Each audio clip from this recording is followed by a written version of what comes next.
we'll kick into this. And the topic of today's session is surviving tough times in construction. There are so many things that we could be covering today, and what I'd really like to do is for the people who are prepared to invest some time to spend with us today is make it as valuable as possible and as relevant as possible. So I could talk underwater for 7 hours with a mouthful of rocks about all sorts of things that will contribute to being able to build a more resilient business, be able to survive in tough times, things like that. But in an effort to make it relevant, what I'd love for everyone to do, everyone who's here, so we've got an Alan, a Bobby, Cliss is here, she's on our team, Katie, Mariana, Rachel and Whitney thus far, just jump into the chat and give me some sort of a sense as to what is pressing on you on a reasonably regular basis with your building or your construction business, so we can create some solutions or offer you some ideas to completely fill your business for a year. What would that look like? Like, how many projects of what size would you need? There's the type of projects that when you're running a building business that you just love doing, that you're working with this type of person, with this and building this type of project. We love it, or we would love to do that sort of stuff. And then there are the medium-sized projects, which, some builders go, ho-hum, we can do these in our sleep. And then there are the projects that some builders call them filler projects. They're the little ones that you can do in between the larger jobs just to keep things rolling along. And so we said, challenge the members to go, how many of the big jobs over a year, how many of those medium-sized jobs and how many of the filler jobs would create a full business, a full pipeline. So they started to get some clarity on what their capacity looked like, because when I speak to most builders and we talk about capacity, they really have no clue and they just want to keep their answer is more. We just want more. The trouble is with more, particularly with what Bobby was talking about then, if you take on, or as the old saying is, make hay while the sun shines, if you just take it all on and then something happens, you can't, it makes it really, really difficult to deliver. And so the quality of your client's experience can suffer. The stress levels in the business can go up, versus knowing what the capacity of your business is and doing whatever you need to do to keep that business at that capacity. And the reason that we did this exercise is that over the journey with Blackbelt, I'd noticed that there were a couple of our members that fell upon hard times. They weren't going very well. They were struggling for work, which I always thought was quite strange, having conversations with them, we're getting great inquiry, this, that and the other. And then all of a sudden they're struggling for work.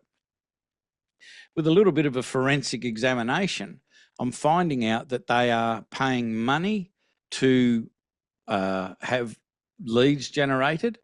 And then they were looking at those leads, and just from the look of the lead, they would decide whether they would follow that lead up or not. And they started to get quite fussy at that point of the process. And because they weren't keeping their business full to capacity, they started to have cash flow challenges. And I noticed that Katie's put a question in about cash flow, and we'll get to that shortly as well. But my suggestion to all of our guys is know what your capacity is. And the number one objective is to keep your business at that capacity.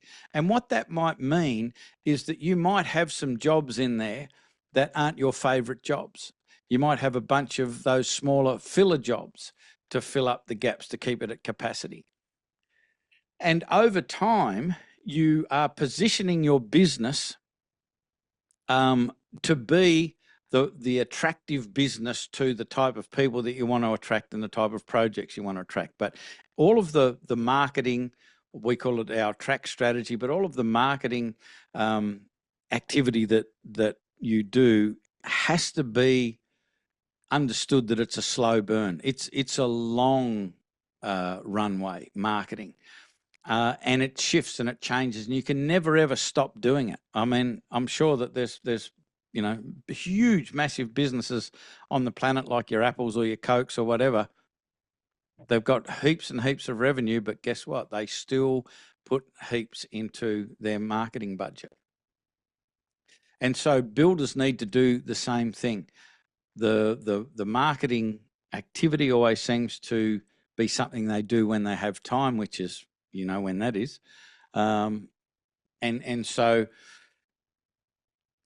if you're choosy and you haven't had enough runway or enough ramping time for your marketing to get traction, you can get into this position where it's feast and famine. And like, who hasn't? If you've been around the building industry for more than 5 minutes, you would have either experienced it or seen it, where a builder will have heaps of work and then it's no work. And when they're in that no work trough, that's when they get all focused and call me or whatever and say, we need to generate leads. And I'm saying, now?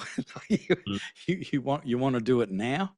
And I jump up and down all the time with our guys. The busier you are, the more effort you need to be putting into marketing. And it's counterintuitive. It's the exact opposite of what you think you should be doing. And what I would suggest is that you have a percentage budget, like profit first, and we'll perhaps unpack that as we go through here today, is the principles in profit first. But having a separate bank account where a percentage of revenue, every dollar that comes into the business, a percentage of that gets taken and put into a marketing bank account, and that becomes your marketing budget that must be invested in marketing. What I see a lot with this sort of thing is builders know that they should market, but they don't have any funds to do the marketing with. So they look around for something that they can put some money in that they can't really afford, but the emotion surrounding that means that I have to try and find something that will absolutely work, because I can't really afford this money I'm putting into marketing. Therefore, if I put, 10 grand or whatever into this marketing campaign, it has to give me a return. And marketing doesn't work like that. Particularly when you're working with marketing agencies and so on and so forth, the best thing that they market is themselves. And so the only way you can make marketing work is commit to it and be doing it all the time. In fact, a lot of the conversations I've had with our guys forever is we need to flick a switch in our head and think we're actually a marketing business that just happens to build homes.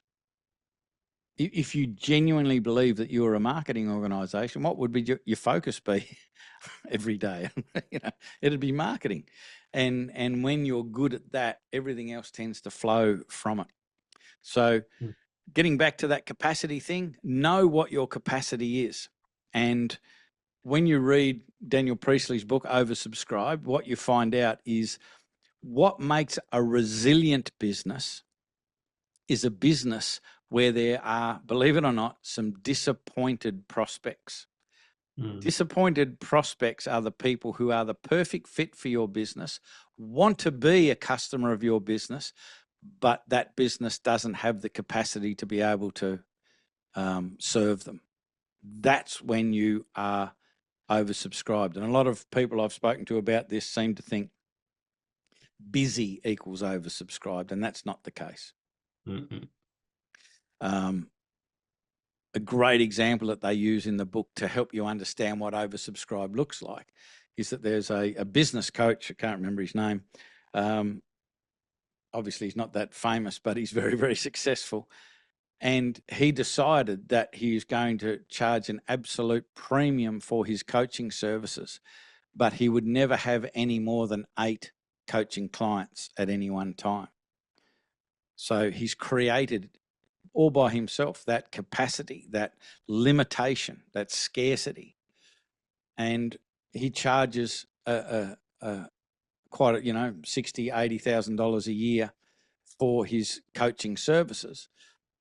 And what made sense to me when they were unpacking that was, if you think about from the client's point of view, what type of person would be attracted to paying $60,000, $80,000, $100,000 a year for coaching? It wouldn't be someone who's money focused and, price focused and all of that sort of stuff. Someone who was already relatively successful doesn't want to pay, believe it or not, $38 an hour, which is the average hourly earning rate for a business coach in America. And I think it's pretty much the same here. The average business coach earns $38 an hour. If you think about that, you've got some dude earning $38 an hour trying to tell you how to run a better business. I'd be very careful. And so if you think about positioning yourself and reducing your capacity so you are only servicing that real high-end client that feels good about paying a certain amount of money for their coaching or for their home. They don't want a budget home. They just want what they want, if you want to position yourself in that space. But knowing what the capacity of your business is and setting yourself a challenge to make sure that business is always full to capacity, not necessarily full to capacity with just the high quality stuff, with whatever you need to be able to keep you to capacity. And then alongside of that, you're working on positioning yourself to continually attract the type of projects and the type of people you want in your business. And over time, you squeeze out those smaller jobs and the medium-sized jobs, and your business is oversubscribed with the high quality jobs. And just one more little idea that I think is really important when we're talking about capacity in these little small jobs is the value of these little filler jobs. The builders often call them filler jobs. It might be a bathroom or a kitchen or, a small renovation or something like that they don't normally do. It's not their bread and butter. Those projects are really, really valuable to help you improve the quality of your systems, your procedures, and your communication in your business. Because they're only a small job and you're implementing a new system or a new process in your business, guess what happens often when you're learning something new, trying to implement something new? Does it work or does it not work? Often it does not work. And you're better off learning how to refine your systems, your processes, your communications on these smaller jobs, because if it goes south and you do your profit or what have you on that particular job, it's only a very small job. It doesn't matter. But I see a lot of the times, people, a builder would, they're normally doing like a $500,000 project. All of a sudden they get asked to look at a $1.2 million project or something like that. And they go, well, it's the biggest project we've ever done. We need to do a good job. So they start to implement systems and procedures, and they do things differently for this new job. And so they're learning how to refine their processes and their skills and their systems on a job that can end them. If that bigger job goes south, that can be a massive drain on the business's emotional and financial reserves. So the small jobs are really, really valuable. Mick, if we can just a couple of things that we experience. So NextMinute, obviously customer base across Australia, New Zealand, UK, America. But the COVID cycle, I mean, you said that, if you've been in business for more than 5 minutes, then you've seen the cycles that are in the construction industry. But the COVID cycle created this monster cycle on the way up, massive renos at home, huge number of developments kicked off, money rolling around in the economic machine. And one of the things is that massive cycle has also led to a massive downturn, particularly in the New Zealand construction industry, to the point where business liquidations are running at the highest levels on record beyond the GFC. And, there's comments that people make like, oh, well, only the lucky are going to get through now. And it really frustrates me when I hear that, because luck equals preparation plus opportunity. Yeah. Luck has nothing to do with it. And in fact, when you've got an order book that's like 5 years worth of work, which is stacked up, you're oversubscribed. Your luck is that you are timing that delivery of work based on your capacity. And so to Katie's question around cash flow, a lot of the cash flow issues are born of the fact that you're really busy and growing. You're billing lots, you're working lots. And then because you haven't got a consistent flow of work available to you, and as that shrinks, that net profit position starts to catch you up, and the next job is paying for the last job, and there isn't a job in front. So, yeah, I think that cycle concept that goes on is really important for businesses, because when do they need help? When do they need support? Where do they go to get that support from? Business coaching advisories. In those times when you're really busy and cash flow is strong, is that the time to invest in your tooling and your processes and your procedures that you can do? Because it's only when you get that economic crunch that comes down that says the next job won't pay for the last job, that your financial management really gets exposed as such. Yeah. And so I think this last cycle has really, certainly the numbers that we see are quite different to maybe your average cycle that's gone through. What are your thoughts on that from a resilience perspective? Oh, yeah, like there were so many huge challenges that came out of that, the COVID experience. There was some really good stuff that came out of it, but there was, it certainly created a lot of challenge as well. One of the terms that you used a moment ago, was cash management, and I was fortunate to meet Mike Michalowicz many years ago. He's an American author, and he's the author of, I think, about 11 books so far.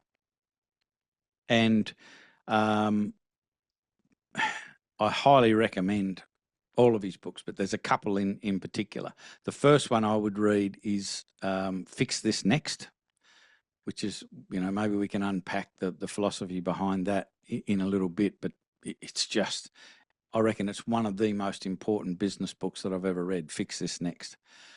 A lot of people think that the financial management stuff is the most important thing to work on, but it's just one of the things to work on. And he's written a book called Profit First. And back in the day, I had a podcast called Small Business Smart Solutions or something like that. And we used to interview a lot of authors and what have you. And so we got Mike on to talk about his book called The Pumpkin Plan, which is an interesting read as well, because it talks about all of the incredible parallels there are between growing a giant pumpkin like the size of a small car and running a successful business. And you wouldn't think so, but when you read the book, you go, wow, that is spot on. So that's a good fun book as well. And I recommend the audio books as well rather than reading, because he's a funny dude. He's a really good fella, and he's very smart, and he's great to listen to. But I interviewed him about the Pumpkin Plan. He calls me back a month or two later and says, I'm just about to launch another book. It's called Profit First. Can I come back on the podcast to promote it? Absolutely. Me trying to be a bit diligent, I go, I better read this thing so I can ask the right questions in the interview. And I'm reading this thing and I'm feeling sicker and sicker and sicker. And back, I need to paint the picture. I was sitting in my office at my desk, and on this wall here, which used to be the backdrop for the video, there was a big sign saying uncoverhiddenprofits.com, because that was the name of our business at the time.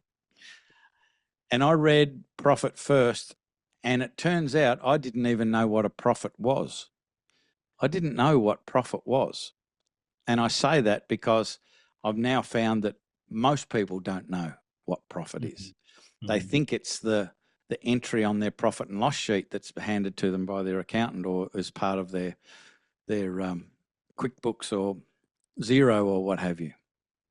And what I was taught in Profit First is Profit First is actually cash that exists in a bank account. It could be in a shoebox or a tin buried in the backyard. It doesn't matter, but it's cash that exists that is not required to pay for any bills. It's purely there to reward that business owner for their sacrifice and their efforts. Everything that goes into building a successful business, it's the reward for that, and it's done with bank accounts. And so, what I learned was I'd been running our business at that point for about 18 years. And as I read this book and got deeper and deeper and deeper into it, I realized what an awful, awful job I had done of managing our finances for the last 18 years. At that point, you know, we were living in a nice house. I had 2 Range Rovers, one for the road and one for the bush, and all of this sort, and everything was on the never. Like, we even had payments for our office machines, fax machine. Remember a fax machine, folks? You know, that was on lease. Everything was on lease. And I read Profit First, and it completely changed my mind, changed my thinking.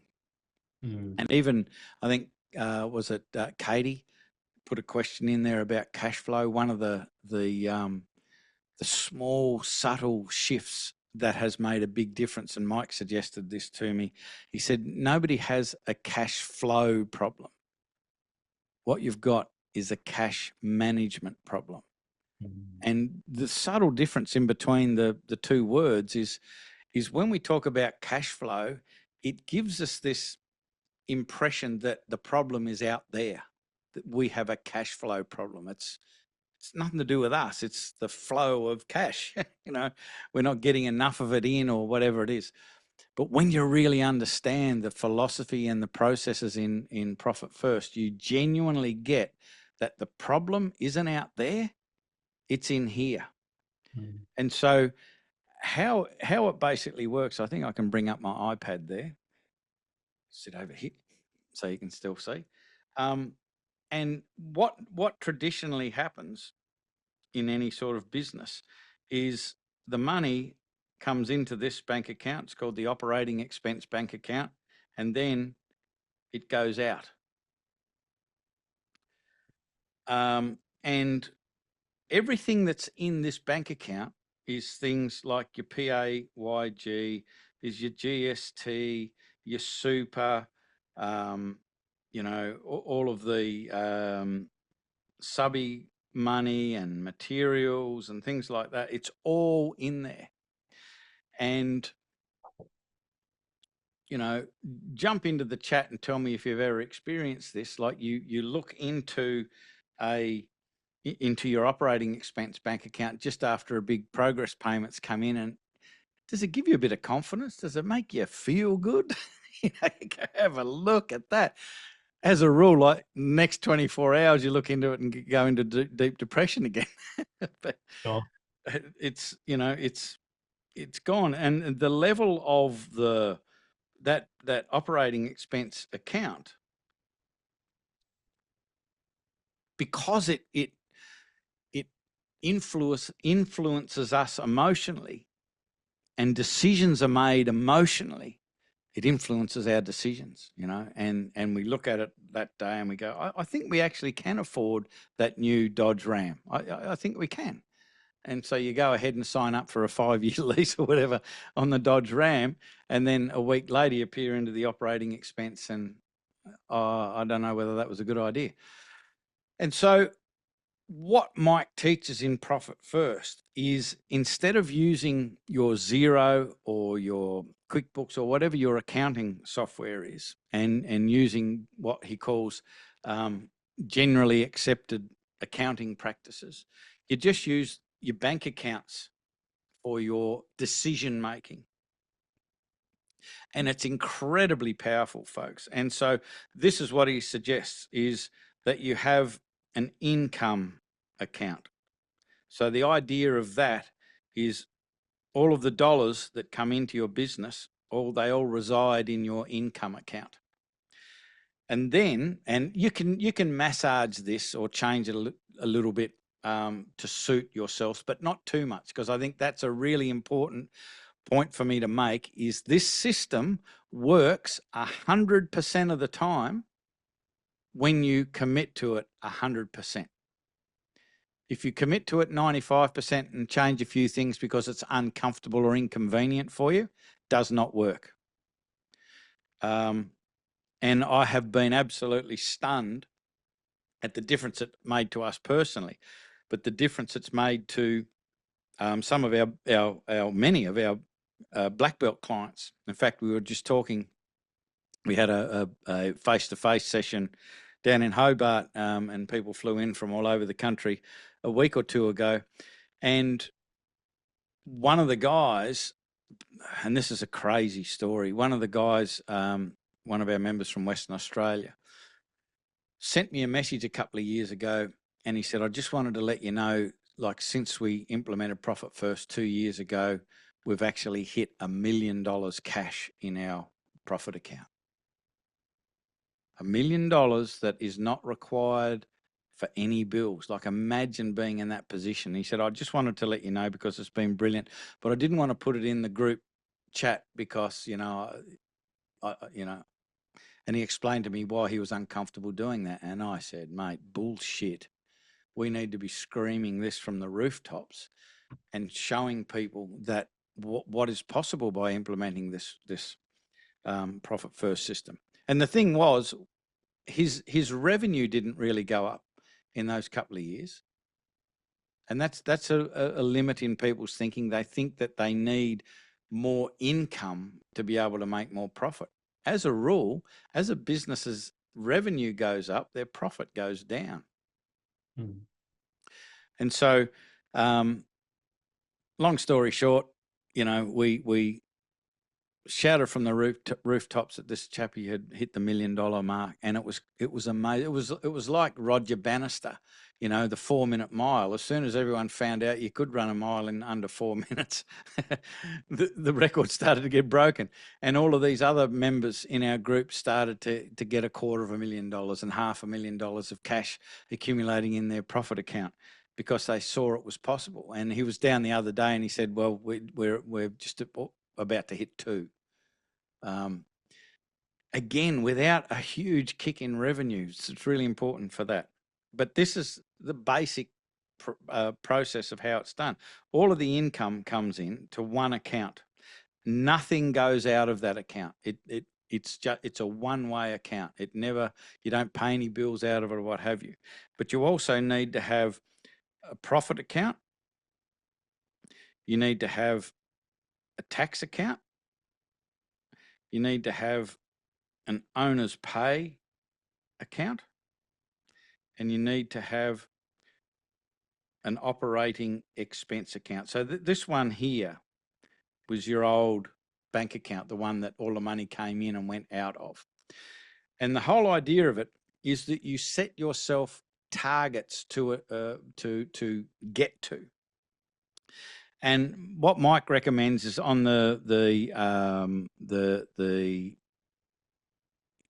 10th or the 25th of the month, and this is the bit you can massage. Like, if you can wait till a big project, a big progress payment comes in, but if you can manage it, a couple of times a month, you do a distribution from your income account to these other accounts.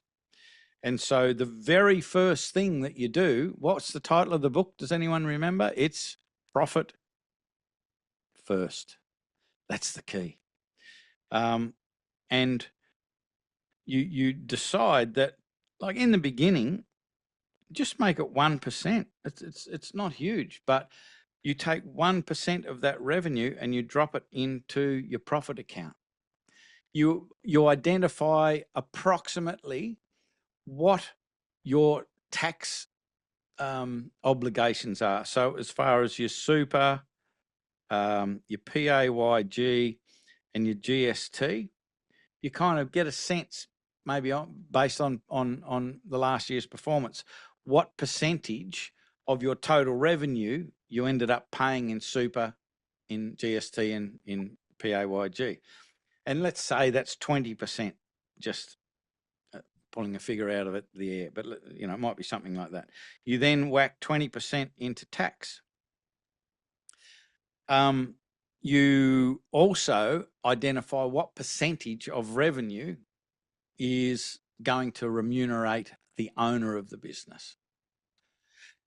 And, you know, again, that might be 15% or 20% or whatever it might be, depending on the revenue of the business. And that percentage goes in that bank account there, like that. And then that final percentage drops into your operating expense. So all of a sudden, we're looking into the operating expense account, and what's in there? Not much. Mm. And it changes your emotions, and it changes your decisions.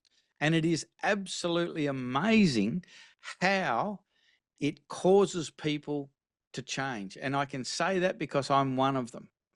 That 18 years that I was running without that system, I was amazing at rationalizing to our accountant why we needed to spend that money, why we needed that car or that asset or this, or do this activity or what have you. And I could sell him on that's a good idea.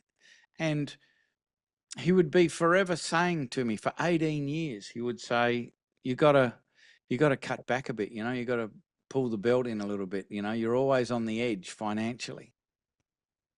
Yeah. And then I get into this profit first, and I tell him I'm going to do it this way from now on.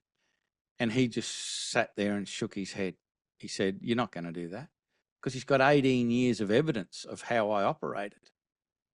Mm. But I remember doing this thing called the instant assessment, and it's in the Profit First book. You can download it from Mike's website, and it's just a little spreadsheet. In fact, I've got one, and if anyone wants me to send it to them, just let me know and I'll shoot it across. Mine's actually better than Mike's. I told Mike about it one day, and he said, "That's good. Can I have a copy of that?" And you just put your revenue in, you put your subcontractor and material costs in, and it goes and tells you what's called the real revenue is. And it also, based on that, gives you targets as to what your profit target should be, what your tax target should be, what your owner's pay target should be, and what your expense target should be. And it tells you that needs to go up, that needs to go down. That little dashboard, if you like, is so incredibly influential, because I did it. When I was listening to the book, I did it. And I remember my wife was in Sydney at the time. I was in the office down in Hobart, and I just felt physically sick after I did it, because I could see what a dog's breakfast I had made of our financials. Bobby said our accountant told us to never have too much cash in our business bank accounts. So would you dividend payment and put it in a trust account? Da, da, da, da. Yeah, I'll get to that. Yeah, great question. Thanks for that. So doing that instant assessment, I just remember the emotional experience. It was so powerful that I have never, ever veered away from the principles in Profit First since. And over the ensuing couple of years, we went from being in debt to owning our own home, being able to afford to own outright some other properties, and, you know, a boat and all of this sort of stuff. And life is absolutely wonderful. And again, our revenue didn't change all that much. That's the point I want to get across, because it's like, if you think that you need to get more jobs, bigger teams, all of that sort of stuff to be able to improve your profit, the answer is no, you don't. You need to change your behaviour. You need to change your system to be able to represent your financial situation to yourself in a different way. Because you look at a profit and loss sheet. I mean, who here has ever gone to the accountant and the accountant says, well, you made 120 grand of profit this year? Hold out your hand and see if he'll drop a wad of hundreds into the hand. Like, it just doesn't exist. Not real. When you use profit first, it exists. And here's a really cool thing about profit first is when you have your profit. I go back to my drawing board again. So let's say this is your profit account and money, is going in there every couple of times a month or what have you. What you do you do it forever, but in the beginning, you draw a line there and 50% here, 50% there. That's a 50. I've got terrible handwriting when I'm holding this tablet like this. And the whole idea is this bottom half of the profit account stays in the profit account, and it's there to build a war chest, for when things get a bit skinny, for when you fall on hard times or what have you. It can pull you out of the poo, basically. That's what it's there for. And the whole idea of that, you keep that growing and growing and growing until you get to about 3 months worth of expenses. So you could fundamentally keep the doors open for 3 months if the revenue dried up. That's the goal. But this top half here, that's for you. And the thing that I've learnt with this is when every 90 days you do a distribution from the profit account. So the top half of the profit account is yours, and that gets distributed to you. And the whole idea of what you do with that money, particularly in the beginning, is to do something with it that just puts what I would call a shit-eating grin on your face, right? It's just something that makes you happy. And I think more often than not, if you spent the money on something that other people said, oh, well, that was a bit frivolous, I think you're on the right track. Like, what you don't want to do with the system, which I know sounds crazy, is you get that profit that you wouldn't have normally had anyway because you're not using the system. You get it and you spend that money on something that makes you incredibly happy, because what it's doing is creating what's called a neuro link, if you like, or an anchor, neuro association in your nervous system, and linking a positive emotional experience to following the principles in profit first. You're creating an anchor to follow it.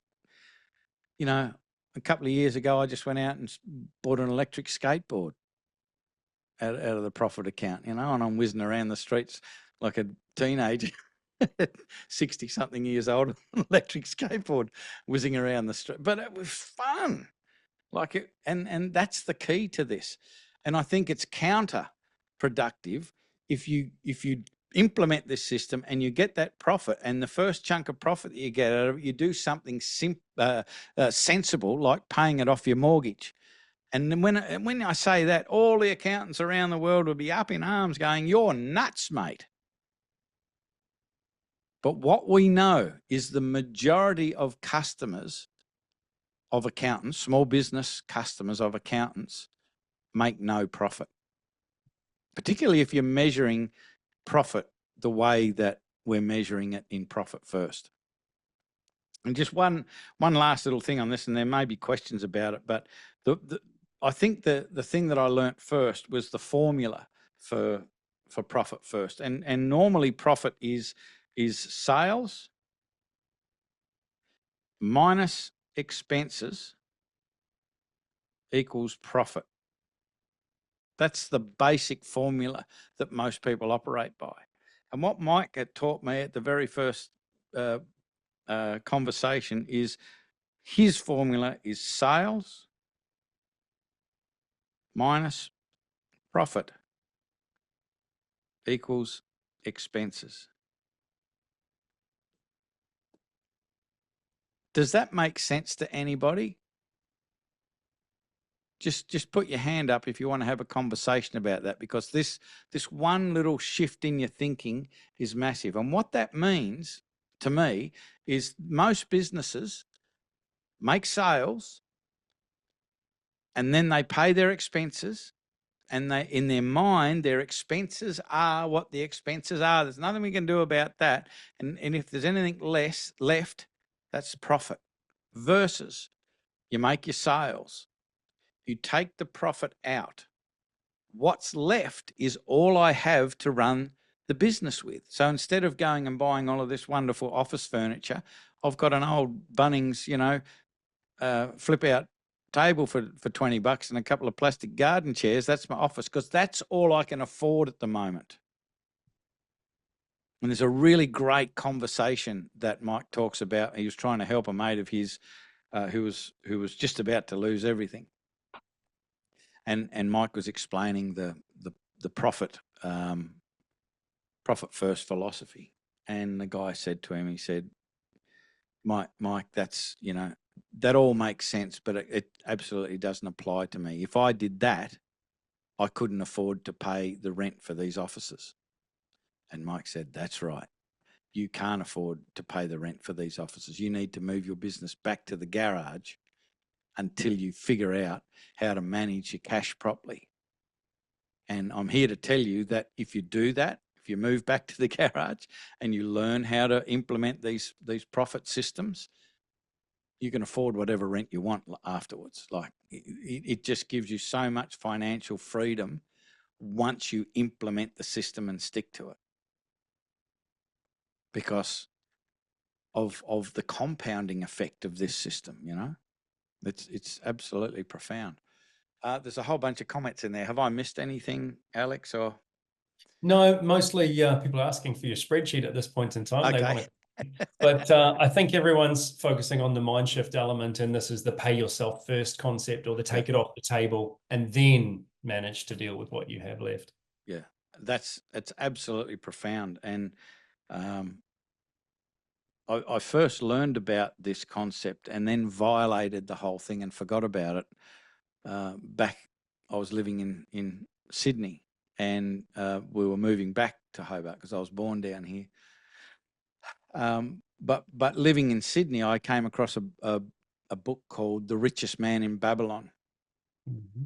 And it's basically a similar thing to Profit First. Profit First isn't some amazing rocket fuel book, it's your grandma's jam jar or envelopes under the kitchen sink system. That's all it is. You get the money and you put a little bit away for housekeeping and a little bit away for holiday, a little bit away for clothes, a little bit away for Christmas presents.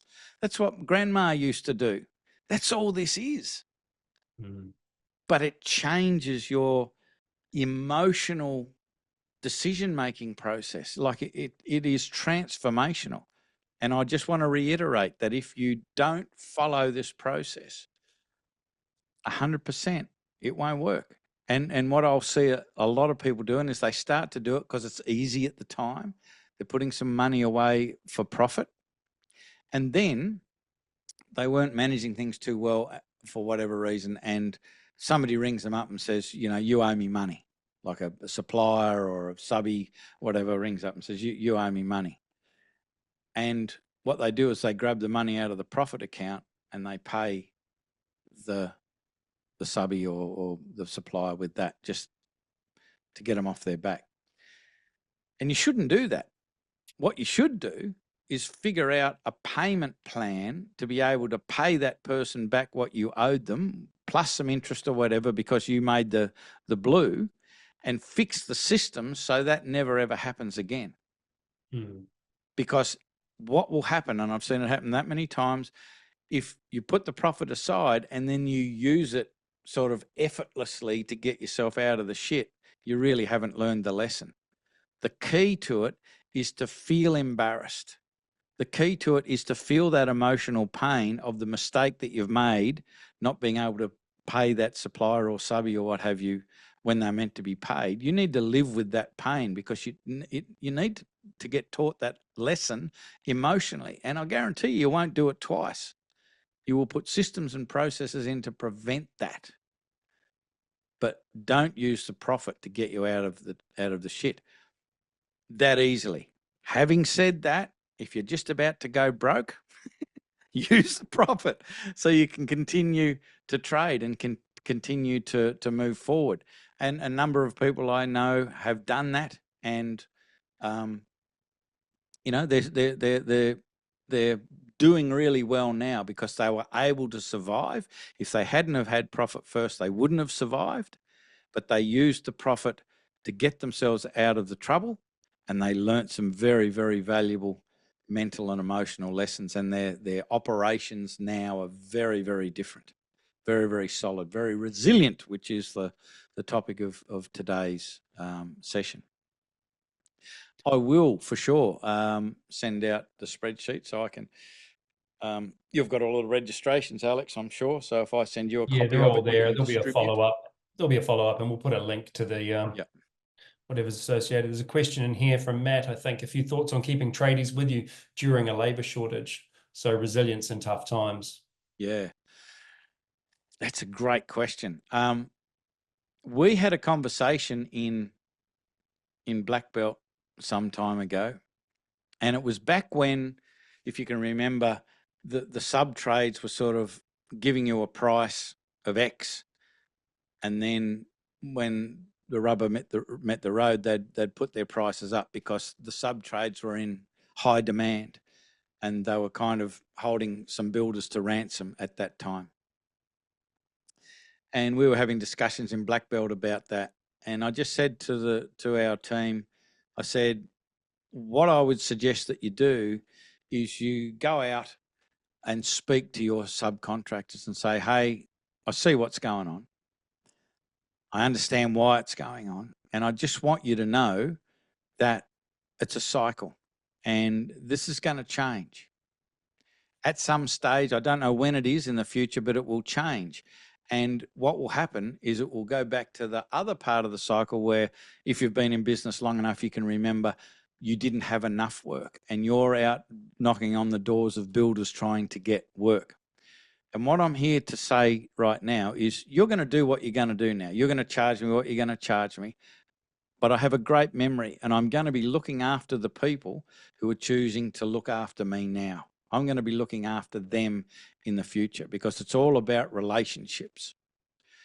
And a lot of our guys went out and had those conversations, and it stopped the gouging, and it created really good relationships between themselves and their subcontractors that still exist today. They're looking after each other because it's always going to be that cyclic thing where, the builder's in trouble, or the builder's in short supply, or the subbies are in short supply, and we've just got to work together. And I often encourage our members, our black belt members. Obviously, they're involved in a business coaching community, so they're learning lots of really cool stuff to improve their business. And I say, what I encourage you to do is now become the business coach for your subcontractor team. Have conversations, regular formal conversations with your subcontractors, and teach them what you're learning in this group. Become their business coach. Teach them about profit first. Teach them about communication. Teach them about the personal success ritual and personal effectiveness and better ways to categorize and prioritize and things like that, so they can get twice as much done in half the time. All of the stuff that you're learning, teach it to them. Number one, Tony Robbins says we teach what we most need to learn. So by teaching it, you are going to learn it at a much deeper level. But you're going to have these subcontractors around that are better business people. They're better communicators. They're better organized. And so as a team, what effect does that have on your client's experience? It increases the quality of your client's experience, which increases the quality and amount of referrals that you get. It starts to come around and positively affect the front end of your business. Like it's something that hardly anyone ever thinks of, hardly anyone puts any effort into, but when you do, it's a game changer. I mean, as any builders here, do you think ever been a bit frustrated with subcontractors being unreliable, not turning up on time, not doing what they said they were going to do, miscommunication, all that sort of stuff, going broke on you? All of that can be avoided. You can build a team of really sharp subcontractors that are really on top of things financially. They can organize stuff. They're professional. They're reliable, and they're part of your team. That the client doesn't see that plumber as a subcontractor. They see that subcontractor as part of the builder's team. So,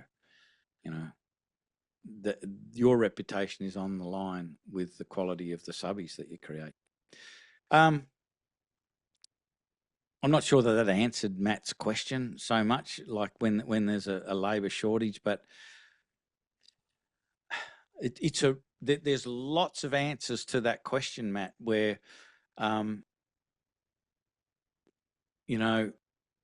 if you're doing stuff that is helping out the contractor, the subcontractor, I just think that it's all about the law of reciprocity. I believe in the law of reciprocity, and the law of reciprocity is about reciprocating, and it's if you respect somebody, they'll tend to respect you. If you give a gift to somebody, they feel almost obliged, to give you a gift. It's reciprocity, and if you are supporting and respecting and helping and guiding and protecting your labour, your tradies or your subcontractors, I think what ends up happening is you get preferential treatment when it starts to get tough. They'll look after you because you've looked after them. And I'm absolutely a believer in, it's not about money. It's not about paying them more than what they get anywhere else. It's about creating a sense of team, connection, respect, recognition, all of that sort of stuff. There's some wonderful stuff that Tony Robbins talks about. He talks about the 6 human needs.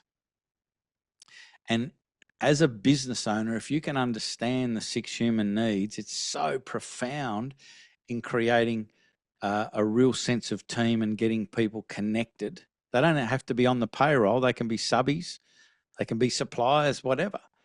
But if you understand the 6 human needs, it's very, very powerful. The 6 human needs are certainty, variety, connection, significance, contribution, and growth.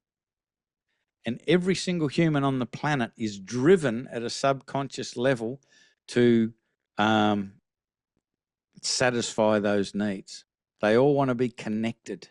They all want to be part of a team, a group, a gang, a posse, They want variety. Variety is actually uncertainty. Variety is a code word for uncertainty. We just need to be able to change it up and do things a bit differently. But we need certainty as well. They need to be certain that you've got their back, all that sort of stuff. Allowing them to contribute ideas and grow. They're all really, really powerful. And significance as well. Like if you make sure you offer them recognition and do things so they feel significant. Whenever they're in your environment and they're getting those human needs satisfied at a very high level, they want to be in that environment more often.